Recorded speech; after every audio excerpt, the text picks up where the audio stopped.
What's up, everyone? Andrew Morris, Body Composition 95. Today I'm going to be sharing with you guys my experience with Prohormones and I guess kind of my review on them. It's going to seem a little complicated. The cycle was different than I think most Prohormone users do. So it's going to seem a little weird. It's going to seem a little complicated, but bear with me. I'm going to try to explain it as best as I can. Email me if you have any questions. Leave comments down below. I'll do my best to answer it to the best of my ability. The first compound that I ran with my cycle, it was called Trenivar. It's by this company. It's like Achievement Through Science Labs or something. I don't know. I don't know if you can see it. It's got a 200 milligram blend of tribulus, which is fucking useless. Why would you throw tribulus in a Prohormone? It's going to shut down your natural test. I don't know why they do that. I don't think it's going to do a whole lot in the way of keeping your natural test going. If I'm being quite honest, I certainly didn't think it helped in that aspect for me. It's got the active compound 60 milligrams, or I should say 30 milligrams in a pill, and then an idol-3 carnitol, which is actually an aromatase inhibitor. It's found in broccoli. It works to inhibit the effects of estrogen, especially in like your breast tissue. So you're not running into any gyno because there's no fucking point in taking Prohormones if you're gonna walk around in the pool or the beach or whatever. With bitch tits. That's not very cool. So anyways, I started off with a Trenivar, 2 capsules of that a day. That's 60 milligrams of Trenivar for the first 2 weeks of the cycle. Weeks 3 through 5 on the Trenivar, I ramped it up to 90 milligrams. So that's 3 pills a day. So it went 2 for the first 2, 3 for 3 through 5. I guess the things to note about Trenivar is that while it might not be methylated, that does not mean it's not harsh on your liver. I can personally attest to that. There still is liver toxicity issues to be aware of when taking it. Also, it's a progestin. It's a progestin derived, I guess, compound. So it's more similarly related, if I'm not mistaken, to progesterone than it is to testosterone. So of course, with that, you're going to run into prolactin side effects. And for that, you have to do something to counteract those. Otherwise, you're going to get I guess completely different kind of bitch tits. It's you actually end up squirting shit out of your nipples, and it's not fucking cool either. You're walking around the pool leaking shit out of your nipples. So you're gonna have to run some sort of a dopamine agonist, prolactin antagonist with that. And I ordered I didn't order it. I went in and got it's P5P. It's pyridoxal 5-phosphate, if I'm pronouncing that right. It's actually the active form of vitamin B6, and it works to inhibit the effects of prolactin. So you're not experiencing any buildup in your nipples, so you don't squirt anything out of the fucking things. But there's several different ways you go. You go P5P. I think that's fine if you're doing it like, I guess, kind of a milder compound. I don't know if I want to call Trenivar a milder compound, but Prohormone P5P might be fine for you. There's also like calregoline and what's the other? Pramipraxil. Those are the other prolactin antagonists that you could use.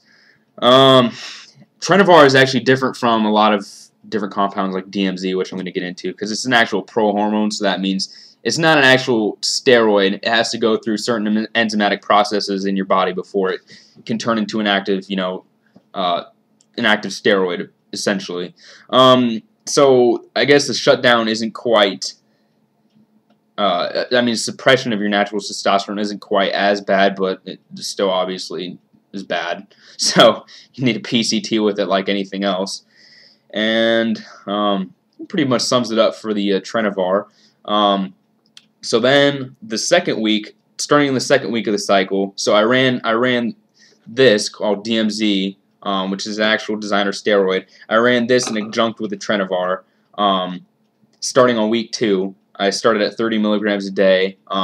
Kept that throughout the cycle. That's pretty much the standard protocol for DMZ. It's 30 milligrams a day, 2 pills daily. And also starting on the second week, I used Arimidex is the nickname for it. I think the actual drug name is anastrozole.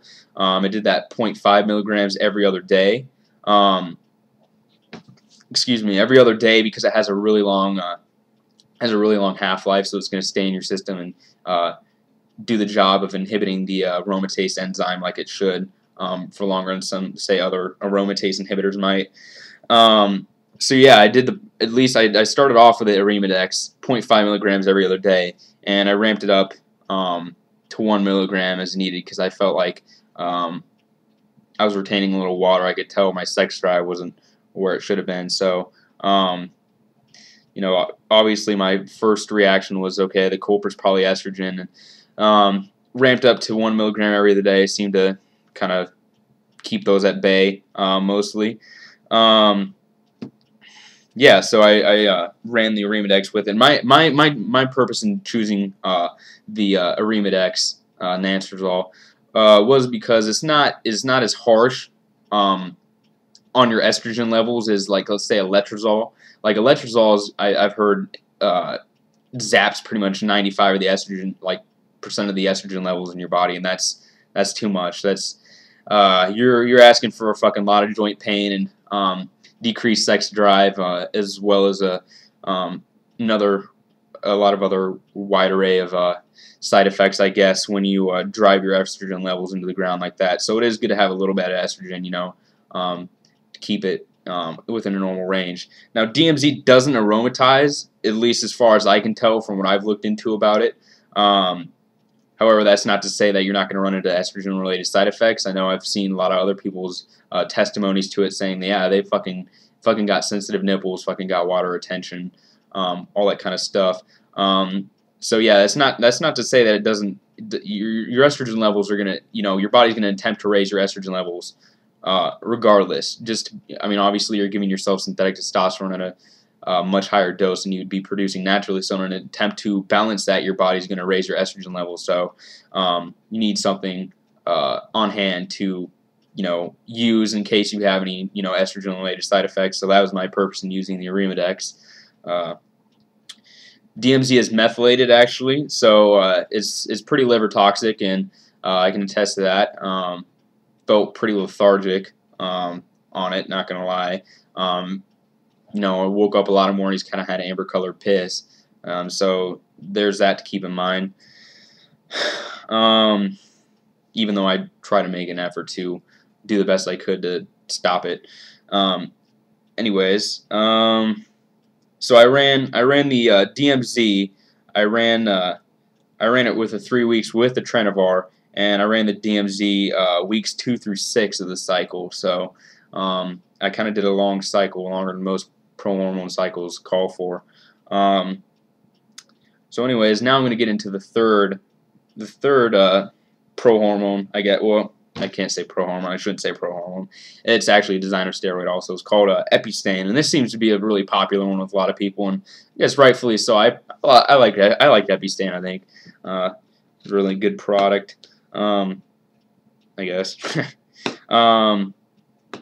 So I started the dimethazine on week 4 of my cycle.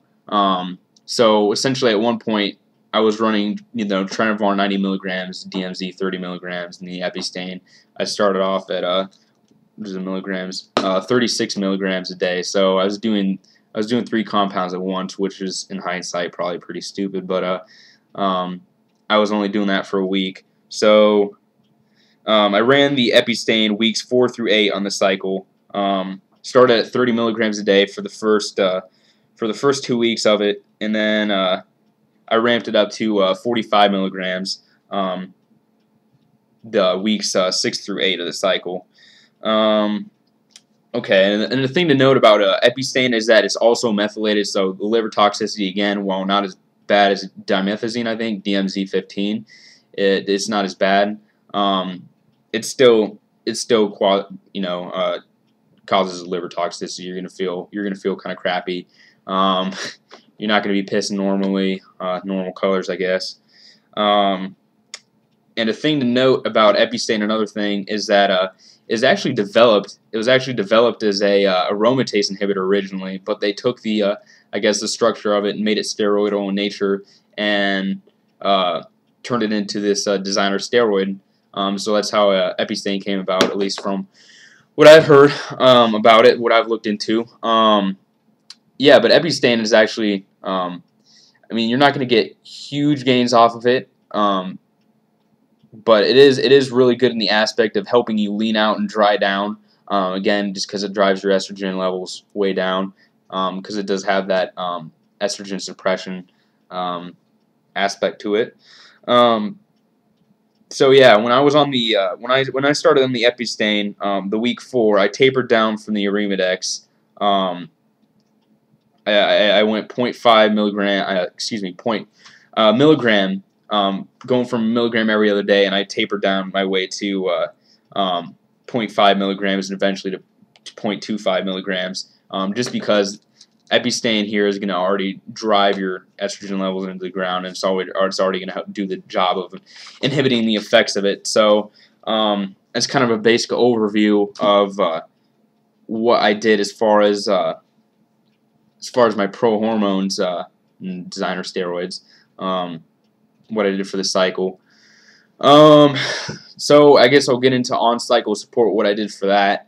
I did liver care. It's actually like a cirrhosis medicine. It's a pretty good product. It's been out for a while. A lot of people use it. You know, alcoholics use it to alleviate some of the fucking strain they're putting on their liver from drinking so much. So I use the liver care, and I also used milk thistle. 1,000 milligrams each day is a pretty potent liver antioxidant that works to kind of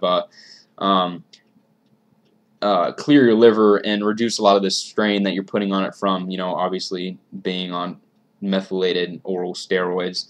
So had the milk thistle and liver care. Again, I already covered this. The P5P, it's the prolactin antagonist.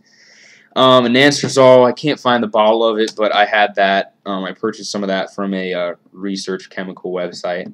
So I had the anansazole to deal with any estrogen-related side effects. And so the side effects that I ran into in the cycle, and yes, I mean, I would like to think I planned the cycle out pretty well. In hindsight, would I ever do Prohormones again? Fuck no, but I thought I planned it out pretty well. Of course, I try to always keep, you know, safety in mind, and my health. You know, not exactly the healthiest things for you, obviously, is doing Prohormones. But you know, safety, and I wanted to do it as safely and effectively as possible. And I thought I did, you know, the best job I could with what was available to me to try to do that. So, anyways, getting to the side effects, I did run into lethargy, especially you have that, you know, period where your own test levels kind of, you know, dropping off, and you're kind of going into the drugs starting to take their effect. So I ran into a lot of lethargy for about a week or so. I just felt like fucking death. Like, I will be straight up honest with you guys. I felt like shit. Not very much fun. Just kind of always sluggish. Didn't feel good. I was in a bad mood. Kind of later on into the cycle, especially on the Epistain, I got sore and aching joints, and that was due to the low estrogen. Estrogen, you know, some estrogen in your body is actually pretty critical for helping keep your you know, your joints, the mobility in your joints. I think it helps with the synovial fluid. That's what lubricates your joints and allows them to move without any irritation or hurting, I guess. Interestingly enough, I did get sensitivity in my nipples during the weeks 3 through 5 with the DMZ and the Trenovar. So I went from the anansazole, the Arimidex, 0.5 milligrams every other day, and I went up to a milligram every other day on that. Kind of counteract that. Still had sensitivity in my nipples, so it was pretty scary because I wasn't trying to get fucking gyno. So fortunately, it did go away and didn't have too much of any further problems with it. Another thing was the liver toxicity. I fucking had it was really bad. If I'm being completely honest, I mean I felt like shit, and I knew it was partially because I was pretty toxic in my liver. Um, was not doing the job it's should have been. I guess I don't know. I had amber colored urine when I woke up just because of the toxicity of the drugs. Um, but yeah, I mean, like I said, I use a liver care and I use a milk thistle. There's actually another thing called UDCA. I don't know how to pronounce it. It's some sort of liver bile. You can order it on like research chemical websites, I guess. That'd probably be more effective than doing this. In hindsight, I probably should have done that. Didn't know a whole lot in the way of it at the time, but I used liver care and milk thistle. Okay, so this is kind of what I ran into as far as side effects. And then for my PCT, actually I did a product. It's called ATD. It's similar to exemestane, if you're familiar with that. It's a suicidal aromatase inhibitor, so essentially it binds the aromatase enzyme and deactivates it permanently. Unlike an anastrozole or letrozole, which are not suicidal, they're only temporary. They work while you take the drug and then they stop. But the ATD is a suicidal aromatase inhibitor, and actually it has another really interesting effect. It actually binds to the androgen receptor in the hypothalamus.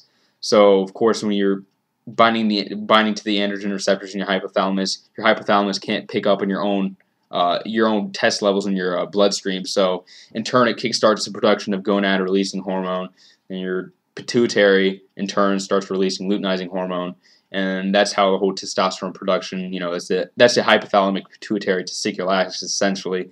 So yeah, it binds the androgen receptor in the hypothalamus. And the body goes, oh shit, low test levels, time to kickstart the production of some more. So that's what the ATD does. I did that because it's also steroidal in nature. It does work very well for bringing up your own test levels and keeping estrogen at bay. But it is steroidal in nature, so I only did that weeks 1 through 2 for PCT. It's a good product. I didn't need to go in and go to a research chemical website and order anything further, or order actual exemestane. I had this product available to me at a local store, so I went in and I ordered that, and it's pretty effective. A lot of people use it for a lot stronger shit when they're coming off of it. So, and then also I use ProSup's Halotropin. Pretty good product too. It's a good all-around test booster. And anti-estrogen as well. It's got those qualities in there. Some white button mushroom extract in there to help suppress the estrogen. It helps suppress estrogen essentially as your body is attempting to balance out your normal hormonal levels. So when you're coming off cycle, essentially your test level shit. You've basically knocked your test levels down to basically nothing. So as your test levels rise when you come off cycle, and your body realizes that you're no longer receiving an exogenous source of testosterone, and it starts producing your own testosterone again. Another potential threat is your estrogen comes up with it essentially, and in order to try to balance out your hormonal levels. So that's another thing a lot of people run into. They'll get gyno after their cycle. Because as their natural testosterone levels are rising, again, so are their estrogen. So now I'm going to get into the gains that I got from it, which were they're all right. I mean, they could have been better, but again, who the fuck is ever like, oh yeah, it went perfect? No, we always want fucking more, and I'll be the first to admit. So the gains I gained, I would say about 12 pounds of lean body mass on it. A lot of that was water retention and bigger, glycogen stores, intramuscularly within the sarcoplasm. But I don't know how, it's tough for me to really judge how much of it is actual tissue. But anyways, I lost 4 pounds of body fat, which is really kind of what I wanted to, my aim for the cycle. I wanted to do a nice recomp and obviously get bigger and drier and harder doing it. So I think it was pretty successful in that aspect. So I was probably about 165. No, 160. Yeah, I was probably 165. And I went from like 165 to, I think the highest I ever got on it was like 170. so 177. I want to say, so about 12 pounds. But I also lost, like I said, I also lost at least 2% body fat, 2.5% body fat. So there is that. My squat went from 275 for 4 reps to 275 for 10 reps. So that was pretty good. I was pretty happy with that. And my bench went from about 215 to 210ish to about 225, and my deadlift went from about 435 to around 460. And I was dumbbell pressing a lot heavier. I was obviously more aggressive in the gym. Yeah, so the gains were pretty good. I felt off the cycle. I mean, it did what I intended for it to do. I lost body fat while gaining the muscle, and I lost probably coming off the cycle because of course that's the inevitability of cycling steroids, which is, I mean, steroid cycling I think is kind of dumb. But anyways, you're going to lose, it's inevitable that you're going to lose some of what you got, if not most of what you got from the cycle. So I probably lost, all the water retention, all the glycogen retention, probably lost all but 2.5 pounds of the actual muscle itself. I'm still pretty strong. I'm still able to get 275 for maybe 6 to 8 reps on squat. So did go down a little bit.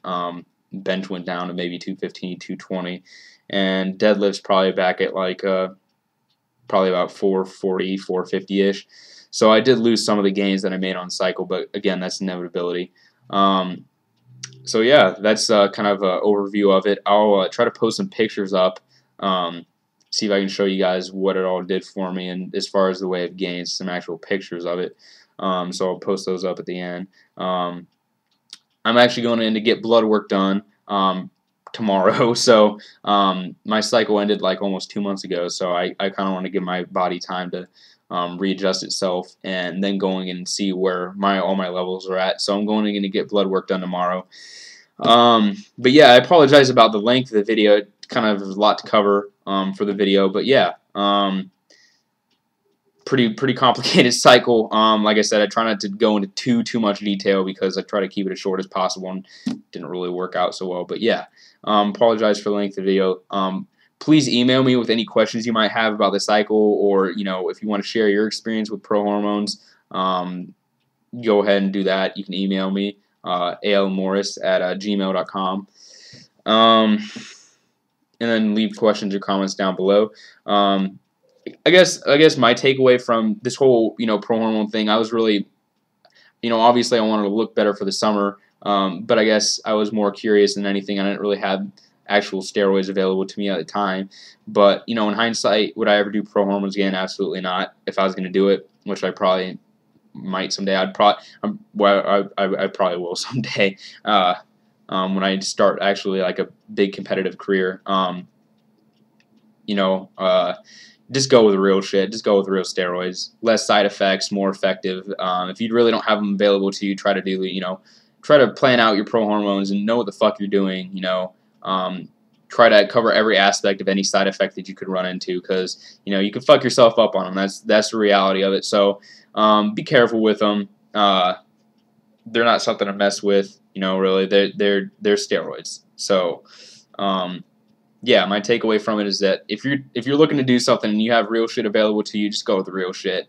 I understand there's legalities involved with that, obviously, but I think just better all around, more conducive to your all around health. So, again, leave questions or comments down below. Email me with any questions you have. I'll leave it in the description.